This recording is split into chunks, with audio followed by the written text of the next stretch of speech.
الحمد لله نحمده ونستعينه ونستغفره ونؤمن به ونتوكل عليه ونعوذ بالله من شرور أنفسنا ومن سيئات أعمالنا من يهده الله فلا مضل له ومن يضلله فلا هادي له ونشهد أن لا إله إلا الله وحده لا شريك له ونشهد أن سيدنا ومولانا محمدًا عبده ورسوله صلى الله تعالى عليه وعلى آله وأصحابه وأزواجه وذرياته وأهل بيته وبارك وسلم تسليماً كثيراً كثيراً. أما بعد فأعوذ بالله من الشيطان الرجيم. بسم الله الرحمن الرحيم. والذي بعث في الأميين رسولا منهم يتلو عليهم آياته ويزكيهم ويعلمهم الكتاب والحكمة وإن كانوا من قبل لفي ضلال مبين. صدق الله العظيم. محترم بزرگوں، دینی اور ایمانی بھائیوں، بھاگلپور کی خلیفہ باغ کی اس جامع مسجد میں جمعے کے مبارک دن میں آج آپ سے جو گفتگو ہو رہی ہے اس کا تعلق ذات رسالت مآب حضرت محمد صلی اللہ علیہ وسلم کی ذات گرامی سے ہے، آپ کی بعثت کے مقاصد سے ہے، آپ کے مشن سے ہے۔ آخری نبی حضرت محمد صلی اللہ علیہ وسلم کے جد امجد حضرت ابراہیم علیہ السلام نے جب مکہ مکرمہ میں کعبہ مقدسہ کی دیواریں اٹھائیں اور وہ کعبہ جس کو سب سے پہلے انسان حضرت آدم علیہ السلام نے تعمیر کیا تھا، اس کی تجدید کا فریضہ انجام دیا، تو انہوں نے اور ان کے اکلوتے بیٹے حضرت اسماعیل نے اللہ تعالیٰ سے یہ دعا مانگی تھی کہ اللہ مجھے اور اسماعیل کو مسلم بنا دے، جس سے یہ بتانا مقصود تھا کہ مسلم ایک رسمی اور روایتی لفظ نہیں ہے، کسی مسلمان کے گھر میں جو پیدا ہو گیا اس وجہ سے وہ مسلم ہے، یہ حقیقت نہیں ہے۔ مسلم اسے کہتے ہیں جو اللہ کے سامنے اپنے کو سپرد کر دے، جو اپنی ذات کو، اپنے مال کو، اپنے وجود کو، اپنے دماغ کو، اپنی صلاحیتوں کو اللہ کے حوالے کر دے، جو اللہ کی بندگی ایسی مخلصانہ کرے کہ کسی دوسرے کا شائبہ باقی نہ رہے۔ وَمَا أُمِرُوا إِلَّا لِيَعْبُدُوا اللَّهَ مُخْلِصِينَ لَهُ الدِّينَ حُنَفَاءَ وَيُقِيمُوا الصَّلَاةَ وَيُؤْتُوا الزَّكَاةَ وَذَلِكَ دِينُ الْقَيِّمَةِ۔ اللہ نے فرمایا کہ حکم یہ دیا گیا ہے کہ اللہ تعالیٰ کی بندگی کریں اس طرح کہ اطاعت صرف اور صرف اللہ کے لیے ہو، کوئی ملاوٹ نہ ہو، کوئی شرک نہ ہو، نہ ذات میں ہو، نہ صفات میں ہو، نہ افعال میں ہو، نہ تصرفات میں ہو، مکمل طور پر موحدانہ طریقے پر اللہ کی بندگی کی جائے، عبادت کی جائے، ہر طرف سے کٹ کر صرف اللہ کے لیے یکسو ہو جائے حنفاء۔ اللہ کا حکم یہ ہے۔ ہم اور آپ جو نماز پڑھتے ہیں، روزہ رکھتے ہیں، زکوٰۃ دیتے ہیں، حج کرتے ہیں، ذکر کرتے ہیں، تلاوت کرتے ہیں، کسی بھی شکل میں ہم اللہ کی بندگی کرتے ہیں، تو وہاں لازمی ہے کہ اللہ کے علاوہ کوئی اور داخل نہ ہو سکے، اللہ کے علاوہ کسی کی ملاوٹ نہ ہو سکے، ساجیداری نہ ہو، شرک نہ ہو، کسی اور کا تصور نہ ہو، مکمل طور پر پوری توحید کے ساتھ شرک کے سائے سے بچتے ہوئے اللہ کی بندگی کی جائے، اللہ کی عبادت کی جائے۔ تو حضرت ابراہیم اور حضرت اسماعیل نے اللہ تعالیٰ سے یہ دعا مانگی، اور اسی کے ساتھ ساتھ یہ دعا مانگی حضرت ابراہیم علیہ السلام نے جنہوں نے اللہ کے حکم سے اپنی اہلیہ حضرت ہاجرہ کو اور اپنے اکلوتے بیٹے اسماعیل کو کعبہ مقدسہ کے پاس بسا دیا تھا، اور اس لیے بسایا تھا کہ یہ اللہ کی عبادت کریں گے، بندگی کریں گے اور اس مرکز توحید کو زندہ رکھیں گے۔ اللہ سے یہ دعا مانگی کہ اللہ اب ان کی اولاد میں آگے چل کر ایک ایسے نبی کو برپا کیجئے گا جو ان کے سامنے آپ کے کلام کی آیتیں پڑھ پڑھ کر سنائے اور آپ کے کلام کی آیتوں کو پڑھنے کا طریقہ اور سلیقہ بتائے، اور اسی کے ساتھ ساتھ وہ ان کو اللہ کے کلام کا مطلب سمجھائے اور حکمت کی اور دانشمندی کی باتیں بتائے اور ان کا تزکیہ کر دے، ان کے دلوں کو صاف کر دے، ان کے ذہنوں کو پاک کر دے، ان کے باطن کو منور کر دے، تمام ظلمتوں کو، گندگیوں کو، آلائشوں کو، نجاستوں کو نکال کر باہر پھینک دے۔ جس طرح اپنے کپڑے کو صاف کرتے ہیں اور اس کو دھوتے ہیں اور ہر داغ دھبے کو دور کرتے ہیں، اور جس طرح اپنے جسم کو صاف کرتے ہیں اور پاک کرتے ہیں اور پانی کا استعمال کرتے ہیں اور صابن کا استعمال کرتے ہیں اور خوب پانی ڈالتے ہیں اور کوشش یہ کرتے ہیں کہ پوری طرح سے کھال صاف ستھری ہو جائے، کوشش یہ کرتے ہیں جس طرح وہ یہ کوشش کرتے ہیں اسی طرح چاہیے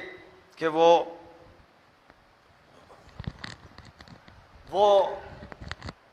اپنی کھال کو اور اپنے کپڑے کو جس طرح صاف کرتے ہیں اور اہتمام کرتے ہیں اس سے زیادہ اہتمام کریں دل کو صاف کرنے کا، ذہن کو صاف کرنے کا، اپنے باطن کو جو اندر ہے اس کو صاف کرنے کا۔ کوئی آدمی کتنا ہی اچھا غسل کر کے اور کتنے ہی چمکتے دمکتے کپڑے پہن کر مسجد میں آ جائے اور اللہ تعالیٰ کی عبادت کرے، قیام ہو، رکوع ہو، سجود ہو، قعدہ ہو، تسبیحات ہو، تلاوت آیات ہو، سب کچھ ہو رہا ہو، لیکن اندر سے اس کا جسم ناپاک ہو، اور جسم کو بھی خوب دھو لیا ہو لیکن اس پر غسل واجب تھا اور اس نے غسل نہیں کیا، ظاہر ہے کہ اس کی نماز قبول نہیں ہوگی، اس کی طہارت قبول نہیں ہوئی، وہ نجس ہے اور اس نجاست کی حالت میں اس کی نماز رد ہو جائے گی۔ اور اگر جسم کو بھی پاک کر لیا، غسل بھی کر لیا، لیکن اس کا دل نجس ہے تو یاد رکھیے کہ اس کی نماز قبول نہیں ہوگی، حج قبول نہیں ہوگا، عمرہ قبول نہیں ہوگا، کیونکہ اللہ کا حکم ہے وَمَا أُمِرُوا إِلَّا لِيَعْبُدُوا اللَّهَ مُخْلِصِينَ لَهُ الدِّينَ حُنَفَاءَ، اللہ کے لیے اطاعت کو بالکل خالص کر دیا جائے، ظاہر میں بھی اور باطن میں بھی۔ اور پھر جس تزکیے کے لیے اللہ تعالیٰ سے حضرت ابراہیم علیہ السلام نے دعا مانگی تھی کہ اللہ ایک ایسے نبی کو برپا کر دیجیے گا جو آپ کا کلام پڑھنا بھی سکھائے، اس کا مطلب بھی بتائے اور تمام باتیں جو حکمت اور دانشمندی کی وہ بھی بتائے اور تزکیہ بھی کرے۔ بغیر تزکیے کے عمل درست نہیں ہوگا۔ اور حضور اکرم صلی اللہ علیہ وسلم کا ارشاد ہے ان اللہ تبارک و تعالی لا ينظر الى صوركم ولا الى اجسادكم ولكن ينظر الى قلوبكم واعمالكم، اللہ تعالیٰ تمہاری صورتیں نہیں دیکھتا، تمہارے صرف جسم کو اور تمہارے کپڑوں کو نہیں دیکھتا، اللہ تمہارے دل کو دیکھتا ہے۔ اور نیت کا تعلق دل سے ہے، نیت کا تعلق کھال سے نہیں، اوپر سے نہیں،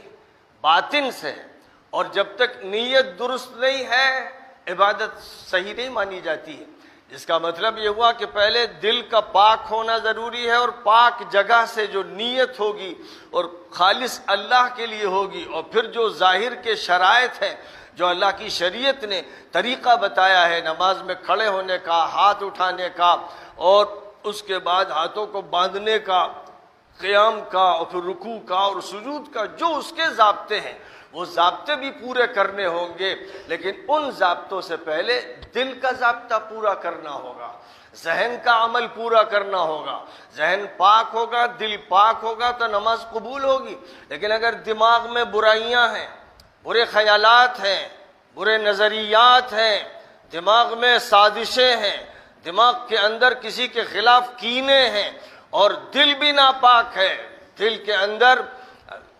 دین پر بے اعتمادی ہے اور دل میں کسی کے بارے میں کینہ ہے، عداوت ہے، بیجا دشمنی ہے اور دل میں حسد ہے، جو دل کی بیماریاں ہیں، ان بیماریوں میں کوئی شخص مبتلا ہے اور نیت باندھ رہا ہے، کھڑا ہوا ہے، صف میں جو لوگ کھڑے ہوئے ہیں انہی میں سے ایسے لوگ بھی ہیں جن سے اس کو قد ہے، کدورت ہے، دشمنی ہے اور وہ ان کے ساتھ اسلامی معاملہ نہیں کرتا، اس کی معاشرت اسلامی نہیں ہے، تو اسے یاد رکھنا چاہیے کہ بغیر دل کی حالت کے صحیح کیے ہوئے نماز قبول نہیں ہوگی اور کوئی بھی عبادت قبول نہیں ہوگی۔ اس لیے جب نہانے جائیے، وضو کرنے جائیے تو پہلے دیکھیے کہ صاحب یہ جو کھال میں صاف کر رہا ہوں، کیا اس ہمارے وجود کے اندر، سینے کے اندر جو دھڑکتا ہوا دل ہے جس کا اللہ سے تعلق قائم کرنا ہے، اس کو صاف کیا کہ نہیں کیا؟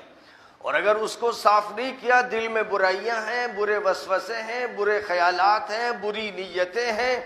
اور بہت سی گناہ کی باتیں ہیں، معصیت کی باتیں ہیں، دل کے اندر وہ سب ہے، تو پھر آپ وضو نہ کیجئے، کیا فائدہ آپ کے وضو سے؟ پہلے اپنے دل کو پاک کر لیجئے، اس کے بعد ظاہر کو پاک کیجئے گا۔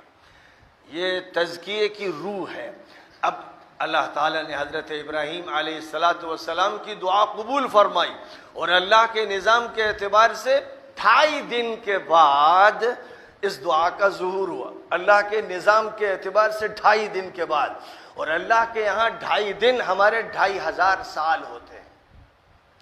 وَإِنَّ يَوْمًا عِنْدَ رَبِّكَ كَأَلْفِ سَنَةٍ مِّمَّا تَعُدُّونَ، تمہارے یہاں کے 1000 سال اللہ کے یہاں کا 1 دن۔ تو دن و رات میں اتنا زبردست فرق ہے، کیونکہ اللہ اس کائنات سے ورے اور پرے، اس پوری کائنات کو مٹھی میں لیے ہوئے ہے۔ ظاہر ہے کہ یہ دنیا کا گلوب چکر لگاتا ہے تو 24 گھنٹے میں 1 دن اور 1 رات کا عمل ہوتا ہے، اور پھر 365 دن میں اس کی گردش سورج کے گرد ہوتی ہے، اور یہ لاکھوں میل کی جو دنیا ہے یہ بہت چھوٹی ہے۔ اللہ کے اعتبار سے پوری کائنات اور اس کے اربوں خربوں ستارے سیارے ایسے ہیں کہ جو ان کی رولنگ ہے اور ان کا جو سلسلہ گردش کا ہے، اس کے لیے یوں سمجھیے کہ 1000 سال میں 1 دن ہوتا ہے، ہمارے 1000 سال ہو جاتے ہیں اور اللہ کا 1 دن ہوتا ہے۔ تو 2.5 دن کے بعد یعنی 2500 سال کے بعد اللہ تعالیٰ نے 610 عیسوی میں دعا قبول فرمائی، اور محمد صلی اللہ علیہ وسلم غار حرا میں تشریف رکھتے تھے کہ اللہ تعالیٰ نے آپ کو نبوت کے لیے چن لیا،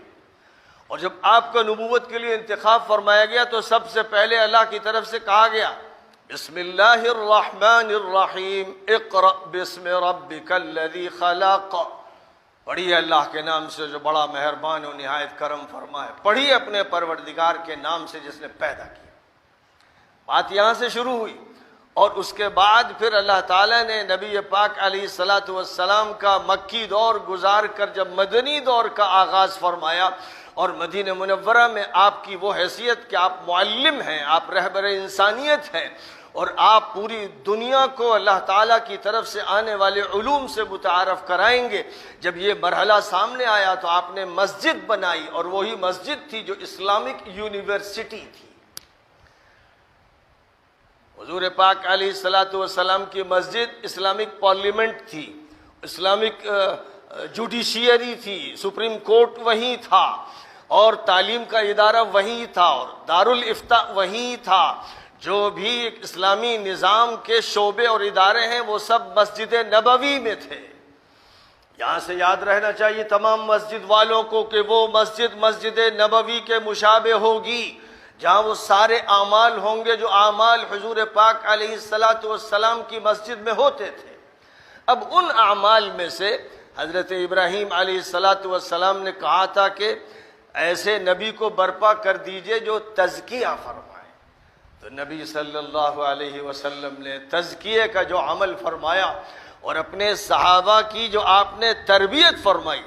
آپ نے ان کو ایمان بتایا، آپ نے ان کو اسلام بتایا، آپ نے ان کو احسان بتایا، آپ نے ان کو اخلاق سکھائے، آپ نے ان کو بلند مقام عطا فرمایا، آپ نے ان کو اخلاص کی تلقین فرمائی، آپ نے ان کو جہاد سکھایا، آپ نے نفس پر قابو پانے کا ہنر عطا فرمایا، آپ نے ان کو زہد کی تعلیم دی، آپ نے ان کو توکل کی تعلیم دی، آپ نے ان کے باطن کو پاک کیا، آپ نے ان کے دماغ کو صاف کیا، آپ نے ان کو نچلی سطح سے اٹھایا اور اعلیٰ ترین سطح تک منتقل فرما دیا۔ آپ نے جن کی تربیت کی، جن کو صحابہ کرام کہا جاتا ہے، جن میں سر فہرست ابو بکر صدیق ہیں، عمر فاروق ہیں، عثمان ابن عفان ہیں، علی ابن ابی طالب ہیں، بقیہ عشرہ مبشرہ ہیں، اور اس کے بعد وہ ہیں جن کے بارے میں اللہ نے فرمایا والسابقون الاولون من المہاجرین والانصار والذین اتبعوهم بإحسان رضی اللہ عنہم ورضوا عنہ۔ جن لوگوں نے سبقت کی، جن لوگوں نے ہجرت کی، جنہوں نے نصرت کی، جنہوں نے اللہ کے دین کے لیے اپنی جان قربان کی، اپنا مال قربان کیا، جنہوں نے اللہ کے نبی کا استقبال کیا اور اپنے اللہ کے نبی کے لیے فدائیت اور شائدائیت کی وہ مثالیں قائم کی کہ آسمان دیکھتا رہ گیا اور زمین ان کے قدم چومتے رہ گئی، وہ اللہ کے بندے جن کو نبی پاک علیہ السلام نے قرآن پڑھنے کا سلیقہ سکھایا، جن کو قرآن کے مطالب سمجھائے، جن کو اپنی حدیثیں سنائیں، جن کو حکمت اور دانائی کی باتیں بتائیں، اور جن کے قلوب کا تزکیہ فرمایا۔ تو جس کو قرآن میں تزکیہ کہا گیا ہے، جس کے لیے نبی کی بعثت ہوئی، اسی کو حدیث میں احسان کہا گیا ہے۔ حضرت عمر بن الخطاب رضی اللہ تعالی عنہ سے اور حضرت ابو ہریرہ اور دیگر حضرات سے یہ روایت ہے کہ ہم لوگ مسجد میں حضور پاک علیہ السلام کی خدمت میں بیٹھے ہوئے تھے کہ اچانک ایک صاحب آئے، ایسا لگ رہا تھا جیسے نہا کر ابھی نکلے ہیں، کپڑے اتنے صاف اور اجلے پہنے تھے، کہیں داغ دھبا نہیں، لیکن ہم لوگ ان کو پہچانتے نہیں تھے، وہ مدینے کے نہیں تھے، اور باہر سے اگر آئے ہوتے تو بال ان کے صاف نہ ہوتے اور گرد و غبار کے اثرات ہوتے اور کپڑوں پر بھی دھبے ہوتے، نہ یہ نظر آ رہا تھا کہ یہ مسافر ہے، اور ہم لوگ مدینے کے رہنے والے تو ہم لوگ یہ بھی نہیں جانتے تھے کہ یہ یہاں کے ہیں۔ ایک اجنبی سے انسان تھے، مسجد میں داخل ہوئے، اور مسجد میں داخل ہو کر انہوں نے حضور اکرم صلی اللہ علیہ وسلم کے گھٹنوں سے آ کر اپنے گھٹنے لگا دیے اور اپنے ہاتھ حضور کی رانوں پر رکھ دیے۔ تو ہم لوگ حیران ہکا بکا کہ بھئی یہ کون آدمی ہے، ایسا بے تکلف بنتا چلا جا رہا ہے کہ حضور پاک علیہ السلام کا لگتا ہے کہ بھئی یہی یار غار ہے۔ بہرحال، اور اس کے بعد جب اس مجلس اور اس نشست کو اختیار کر لیا تو کہنے لگے یا محمد مل ایمان، یا محمد مل اسلام، یا محمد مل احسان، اے محمد بتائیے ایمان کسے کہتے ہیں؟ تو آپ نے اس کی تعریف فرمائی، اللہ کو ماننا، اللہ کے فرشتوں کو ماننا، اللہ کی کتابوں کو ماننا، اللہ کے نبیوں کو ماننا، اللہ کی طے شدہ تقدیر کو ماننا اور آخرت کو ماننا، یہ ساری باتیں آپ نے ذکر فرمائی۔ جب انہوں نے سوال کیا یا محمد مل اسلام، محمد بتائیے کہ اسلام کسے کہتے ہیں، تو آپ نے فرمایا کہ اس بات کی گواہی دینا کہ اللہ کے علاوہ کوئی معبود نہیں ہے، اور اس بات کی گواہی دینا کہ محمد صلی اللہ علیہ وسلم اللہ کے رسول ہیں، اور نمازوں کو قائم کرنا، ان کا حق ادا کرنا، اور زکوٰۃ ادا کرنا، اور روزہ رکھنا، اور حج کرنا، اور دیگر اسلام کے جو اہم احکام ہیں ان کا تذکرہ فرمایا۔ اس کے بعد انہوں نے کہا فرمائیے احسان کسے کہتے ہیں؟ تو حضور اکرم صلی اللہ علیہ وسلم نے جواب دیا ان تعبد اللہ کأنک تراہ فإن لم تکن تراہ فإنہ یراک، اللہ کی اس طرح سے بندگی کیجئے کہ ایسا آپ کو لگے کہ آپ اللہ کو دیکھ رہے ہیں۔ یہ کیفیت، نماز ابھی آپ پڑھنے والے ہیں، آپ نماز کی نیت باندھیں تو آپ کو ایسا لگے کہ آپ اللہ کا مشاہدہ کر رہے ہیں، قیام میں، رکوع میں، سجود میں، جس حالت میں ہوں، روزہ رکھتے ہوں، تلاوت کرتے ہوں، کوئی بھی عمل کرتے ہوں جو شریعت کے مطابق ہے، اس عمل میں آپ کے دماغ پر یہ غالب ہو، آپ کے دل میں یہ احساس تازہ ہو، آپ کو ایسا لگے کہ میں اللہ کو دیکھ رہا ہوں، یہ ہے احسان۔ یہیں سے یہ معلوم ہوا کہ تزکیہ جسے کہا گیا اور حدیث میں جس کو احسان کہا گیا، اس کا مطلب یہ ہے کہ ایمان ایسا ہو جائے جیسے مشاہدہ ہوتا ہے۔ اگر کوئی یہ کہے ابھی آ کر کہ آپ مسجد میں نہیں ہیں تو آپ کہیں گے بھائی 100 دلیلیں جمع کر دو، میں تمہاری بات نہیں مانوں گا، میں دیکھ رہا ہوں، محسوس کر رہا ہوں کہ میں مسجد میں ہوں، اس لیے تمہاری فضول باتیں میں قبول نہیں کروں گا۔ کوئی بھی آئے اور یہ کہ آپ یہ مان لیجئے کہ اس وقت رات کے 12 بج رہے ہیں، تو آپ کہیں گے تمہارے دماغ کے 12 بج رہے ہیں، تم سنکیو پاگل ہو، یہ دن ہے دن۔ جس طرح آپ کسی دلیل کو اور منطق کو اور حجت کو، نظریے کو نہیں مانیں گے، کیونکہ آپ کی آنکھوں کا جو یقین ہے وہ یقین اتنا مضبوط ہوتا ہے، دیدار کا یقین، مشاہدے کا یقین، کہ اس کے مقابلے میں ہر دلیل کو انسان رد کر دیتا اور بے ساختہ رد کر دیتا ہے۔ وہی بات احسان کی صفت کے نتیجے میں پیدا ہوتی ہے۔ انسان کا ایمان و یقین ایسا ہو جاتا ہے جیسے آنکھوں سے دیکھ رہے، مشاہدہ ہو رہا ہے۔ اس کو ایمان شہودی کہتے ہیں، اور یہ ایمان شہودی اصل مقصود ہے۔ تو قرآن میں جس کو تزکیہ کہا گیا اور حدیث میں جس کو احسان کہا گیا، دھیرے دھیرے اصطلاحات جب نئی پیدا ہوئی تو اسی کو تصوف سے یاد کیا گیا۔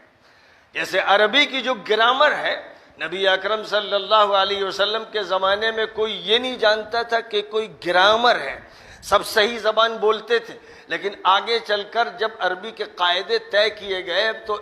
زبان کو کس طرح سے مرتب کیا جائے، اس کو نحو کہا گیا، اور ہر لفظ کی ترکیب کیا ہو، اس کو صرف کہا گیا، نحو اور صرف۔ اسی طرح بات آگے بڑھی تو حضور پاک علیہ الصلاۃ والسلام کی حدیث ہے، سنت ہے بس، لیکن جب دھیرے دھیرے دور آگے بڑھا اور حدیثوں کی تحقیق کا کام ہوا تو یہ حدیث صحیح ہے، یہ حسن ہے، یہ غریب ہے، یہ حدیث مقلوب ہے، یہ حدیث مدلس ہے، یہ نئے نئے الفاظ پیدا ہوئے۔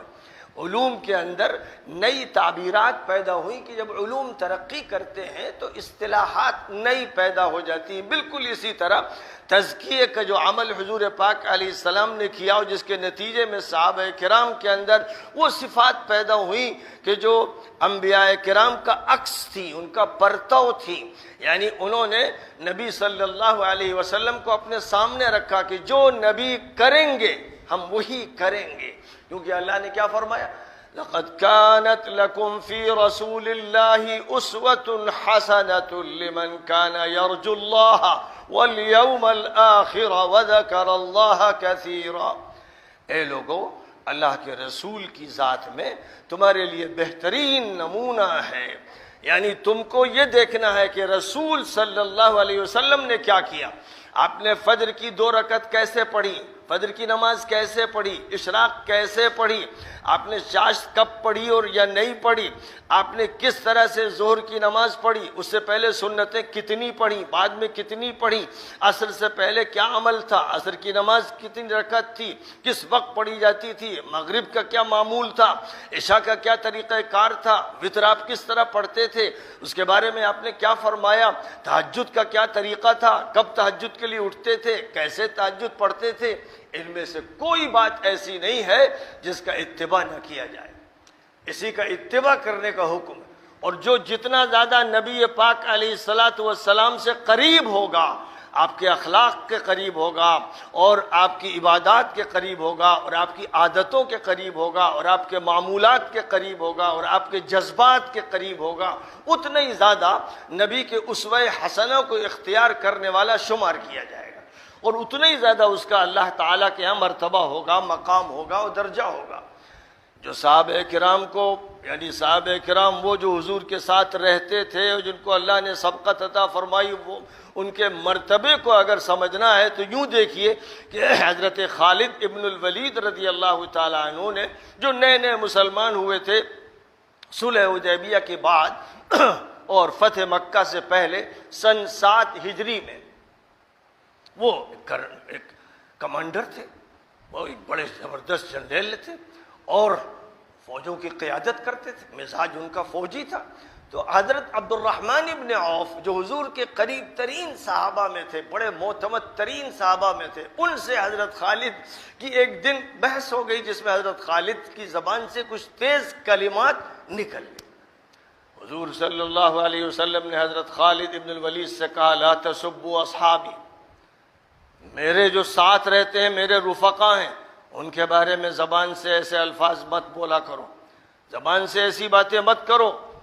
کس سے کہا؟ حضرت خالد ابن الولید سے، جو خود بھی ابھی نئے صحابی ہیں۔ اب ان سے مرتبہ سمجھیے، فرمایا کہ ایسے الفاظ زبان سے مت نکالنا میرے خاص رفقا کے بارے میں۔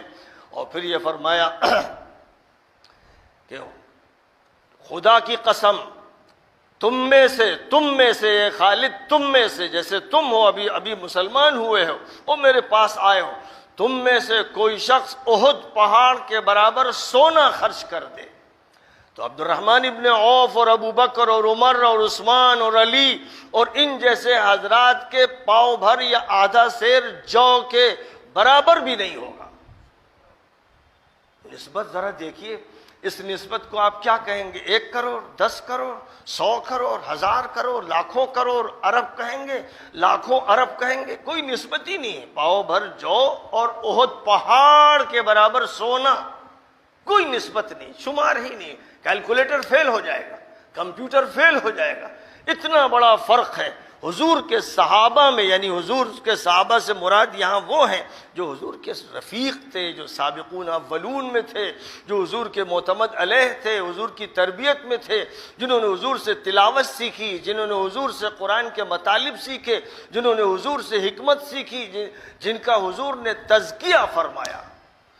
ان کا مقام اتنا بلند ہے کہ دنیا کا کوئی ولی، دنیا کا کوئی عالم، دنیا کی کوئی بڑی سے بڑی شخصیت ان صحابہ کے قدموں کی دھول کے برابر نہیں۔ اللہ نے یہ ان کو مقام عطا فرمایا ہے،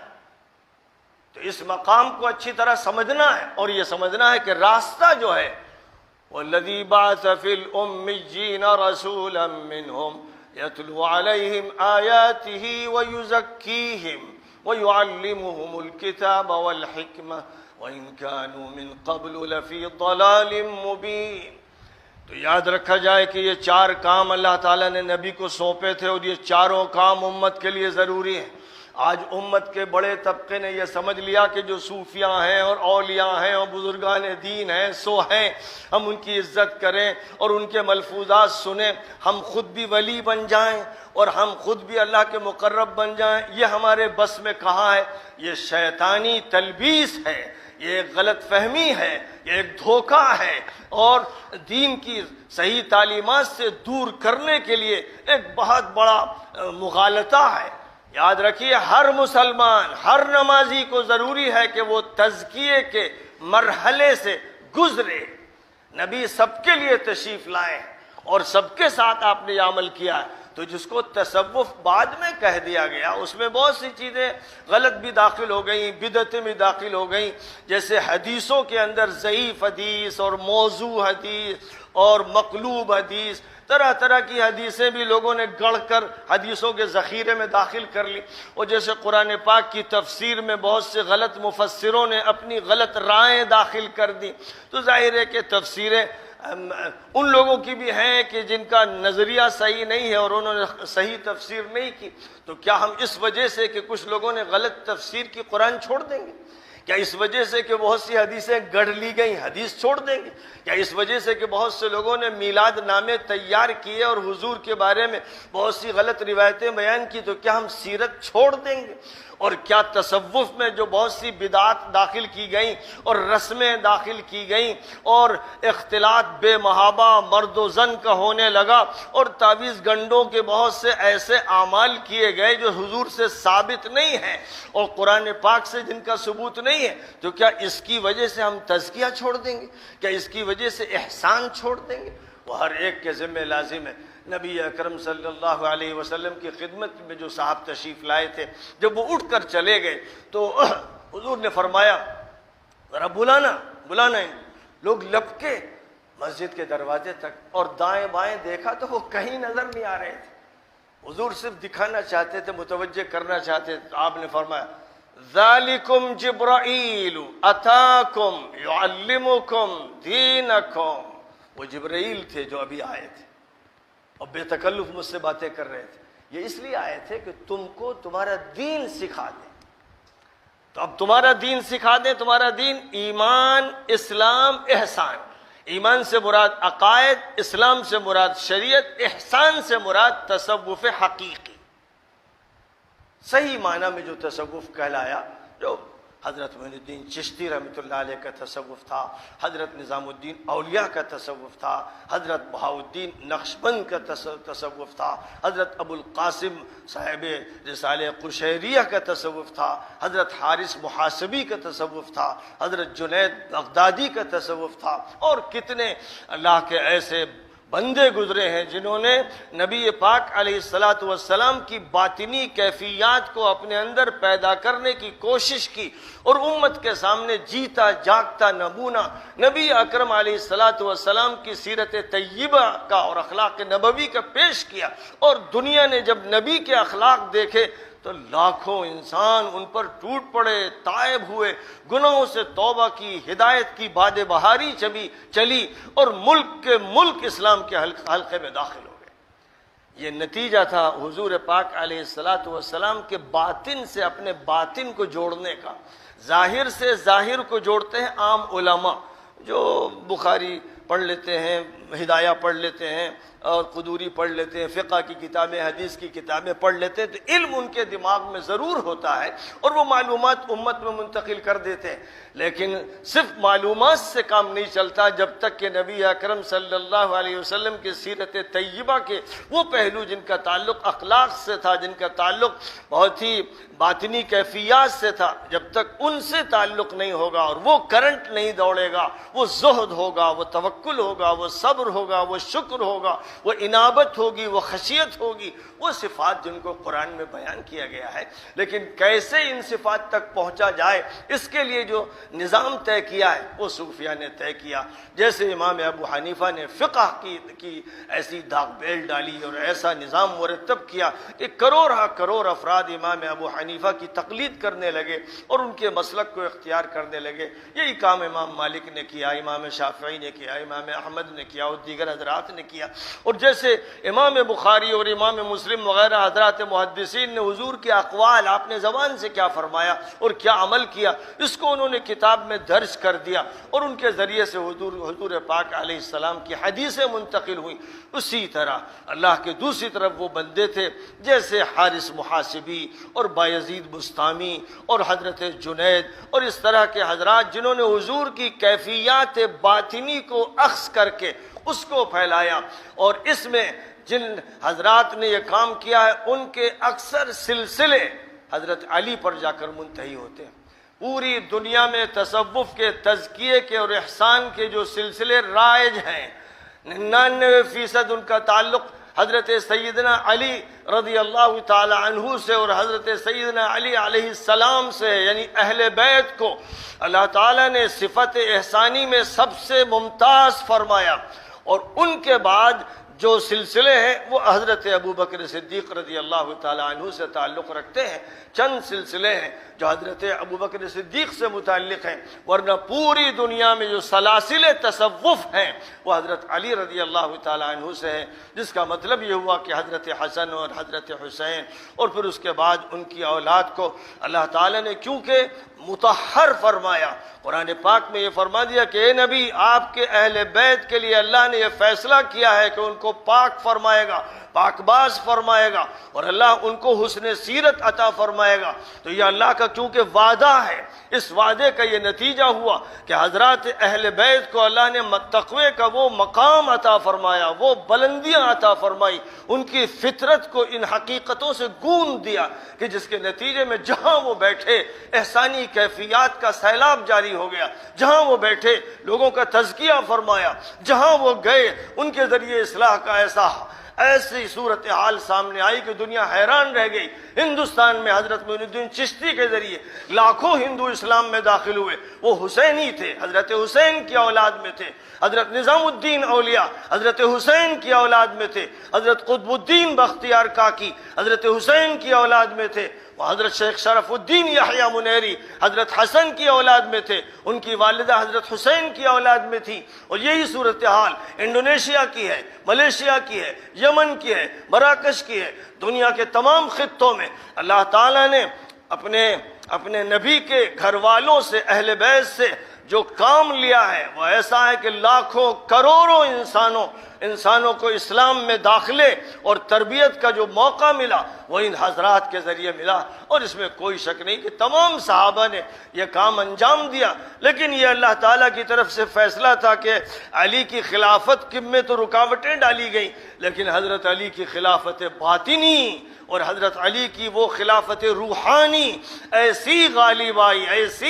آئی کہ دنیا کے چپے چپے سے کروڑوں انسانوں کو ایمان کی جو توفیق ملی، جو روحانیت ملی، جو بصیرت ملی، وہ ان کے راستے سے ملی، اور ابو بکر صدیق رضی اللہ تعالیٰ عنہ کے ذریعے بھی ملی۔ بعض سلسلے حضرت عمر رضی اللہ تعالیٰ عنہ سے بھی تعلق رکھتے ہیں، حضرت مجدد الفسانی فاروقی تھے، اور اسی طرح بہت سے اس ملک میں فاروقی حضرات رہے ہیں جن کی عظیم الشان خدمات ہیں، اور ایسے ہی حضرت عثمان رضی اللہ تعالیٰ عنہ جن کو ذو النورین کہا گیا، جو دو نور رکھتے تھے، حضور کی دو بیٹیاں ایک کے بعد ایک ان کے نکاح میں آئیں، اور ان کا بھی سلسلہ بعض خاندانوں میں وہاں سے وہ تسلسل ہے، لیکن صوفیہ کے سارے سلسلے الا ماشاء اللہ حضرت علی پر منتہی ہوتے ہیں۔ بہرحال اللہ جس کو چاہے اپنے فضل سے نواز دے۔ ہمارا کام یہ ہے کہ ہم اپنے دل کو پاک کریں، دماغ کو پاک کریں۔ یاد رکھیے اگر دل میں کینہ ہوگا، حسد ہوگا اور بغض ہوگا اور نفرتیں ہوں گی، اور مسلمان ایک دوسرے مسلمان سے جلے گا اور اس کے خلاف کچھ کرے گا یا ظلم کرے گا، چھوٹا ہو یا بڑا، تو وہ پنپ نہیں سکتا، خدا کے ہاں اپنی نمازوں سے اور حجوں سے مقرب نہیں بن سکتا۔ اس کو پہلے اپنے اخلاق ٹھیک کرنے ہوں گے، پہلے اپنے یقین کو ٹھیک کرنا ہوگا، پھر اس کی عبادتیں قابل قبول ہوں گی۔ یہ وہ تزکیہ ہے، یہ وہ احسان ہے، یہ وہ حقیقی تصوف ہے جس کے بغیر ایک قدم نہیں چلا جا سکتا ہے۔ یہ نہیں سمجھنا چاہیے کہ وہ چند بزرگوں کی ایک چیز ہے، بس ہر مسلمان سے مطلوب ہے۔ اللہ تعالی ہم کو اور آپ کو سب کو صفت تزکیہ عطا فرمائے، احسان کی صفت عطا فرمائے، اور ایمان و یقین کی گہرائی نصیب فرمائے، اور شہود والی کیفیت عطا فرمائے، اور اپنا تقرب نصیب فرمائے، اور ہمارے دلوں کو اللہ تعالی صحیح فکر بھی عطا فرمائے، صحیح نیت نصیب فرمائے، ہماری نمازوں کو اللہ اپنے فضل سے قبول فرما لے، اور ہماری عبادتوں کو اللہ اپنی بارگاہ کے قابل بنا دے۔ یہ ہمیں دعا کرتے رہنا چاہیے۔ اعتماد نہ اپنی نماز پر نہ روزے پر، ہم کچھ نہیں ہیں جب تک ہم فنا نہیں ہو جائیں گے۔ یاد رکھیے ادنا درجے کا بھی تکبر اگر کسی کے اندر ہوگا تو اللہ اس کو نیچا دکھائے گا، ذلیل کر دے گا، رسوا کر دے گا۔ اللہ نے فرمایا کہ بڑائی اور کبریائی یہ میری صفت ہے، جو انسان بھی اس میں داخلہ لینا چاہے گا اس کی ناک رگڑ دوں گا، اسے ذلیل کر دوں گا۔ اس لیے انسانوں کا کام یہ ہے کہ وہ عاجزی، فروتنی، تواضع، انکساری اختیار کریں، اور اپنے اندر کسی نوعیت کا تکبر نہ رکھیں۔ ہر آدمی دوسرے کے لیے بچھا چلا جائے، اس کے لیے چھپ کر اور تنہائی میں دعائیں کرے۔ یہ اہتمام جب ہوگا، دل پاک ہوگا، صاف ہوگا، تو عبادتوں میں نورانیت پیدا ہوگی اور اللہ کے ہاں قبولیت پیدا ہوگی۔ بس اسی کا اہتمام چاہیے۔ بڑی خوشی کی بات ہے کہ 2 دن ایک صوفی کانفرنس کے نام سے ہندوستان کے جو بڑے بڑے صوفیاء اور اولیاء اللہ ہیں ان کے حالات پر گفتگو ہوگی، اور خلیفہ باغ کی جو مرکزی جگہ ہے خانقاہ پیر دمڑیا، اس میں ایک ایسا پروگرام منعقد کیا جا رہا ہے کہ تزکیے کو اور احسان کو اور تصوف کو نمایاں کیا جائے۔ آج ہمارا ہندوستان سسک رہا ہے، تڑپ رہا ہے، ہر طرف سے ظلم ہو رہا ہے۔ اس سے زیادہ خطرناک صورتحال تھی جب اجمیر میں حضرت معین الدین چشتی رحمۃ اللہ علیہ تشریف فرما ہوئے، تو اللہ تعالیٰ نے ان کے اخلاق سے، ان کی تربیت اور ان کے ایمان سے جو باد بہاری چلائی کہ لاکھوں غیر مسلم حلقہ اسلام میں داخل ہوئے۔ آج ضرورت پھر اس کی ہے کہ خانقاہوں کی جو ظاہر داریاں اور چادر چڑھانا اور پھول چڑھانا، ان سب عمل کو ذرا پیچھے کر کے جو ان کی ایمانی کیفیت تھی حضرت معین الدین چشتی کی، حضرت نظام الدین اولیاء کی اور دیگر حضرات کی، اس کو پھر سے زندہ کیا جائے تاکہ اس کے ذریعے ہم اس ملک کو دوبارہ فتح کر سکیں۔ وآخر دعوانا ان الحمد للہ رب العالمین۔